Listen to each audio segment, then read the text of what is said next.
Hello everyone, চলে এলাম আরও একটা নতুন রেসিপি নিয়ে। খুব ঘরোয়া পদ্ধতিতে একটা মাছের ঝোলের রেসিপি আমি দেখাবো। প্রথমে আমি পাবদা মাছগুলোকে ভালোভাবে ধুয়ে নিয়ে এটার মধ্যে লবণ হলুদ দিয়ে কড়াইতে সর্ষের তেল গরম করে মাছগুলো বেশ হালকা করে ভেজে তুলে নিয়েছি। পাবদা মাছ কিন্তু বেশি ভাজতে নেই। ওই একই তেলে আমি কিছুটা কালো জিরা কাঁচা লঙ্কা ফোড়ন দিয়ে তার মধ্যে আমি লম্বা লম্বা কেটে রাখা আলু ও সামান্য কিছুটা পেঁয়াজ কুচো দিয়ে অল্প একটু লবণ ও হলুদ দিয়ে ভালোভাবে আমি ভাজা ভাজা করে নেবো। তার জন্য আমি ঢাকনা চাপা দিয়ে দিয়েছি যাতে তাড়াতাড়ি ভাজাটা হয়ে যায়। ঢাকা খুলে বেশ কিছুক্ষণ নাড়িয়ে লঙ্কার গুঁড়ো, জিরের গুঁড়ো ও ধনের গুঁড়ো মিশিয়ে সামান্য একটু জল দিয়েছি যাতে মশলাটা পুড়ে না যায়। এবার আমি প্রতি কটা মশলা খুব ভালোভাবে কষিয়ে নিয়ে সামান্য একটু চিনি দিয়েছি জাস্ট ব্যালেন্স করার জন্য। তোমরা চাইলে অ্যাভয়েডও করতে পারো। এখানে আমি কিছুটা জল মিশিয়ে দিয়েছি।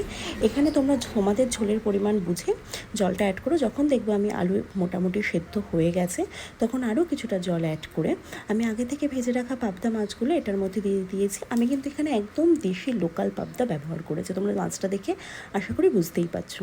দিয়ে একটা পাত্রের মধ্যে তুলে নিলেই কিন্তু রেডি আমাদের পাবদা মাছের ঝোল। দেখলে তো কত সহজ উপায়ে বানিয়ে ফেলা যায়। তোমরাও কিন্তু অবশ্যই চেষ্টা করো। জানিও আমায়।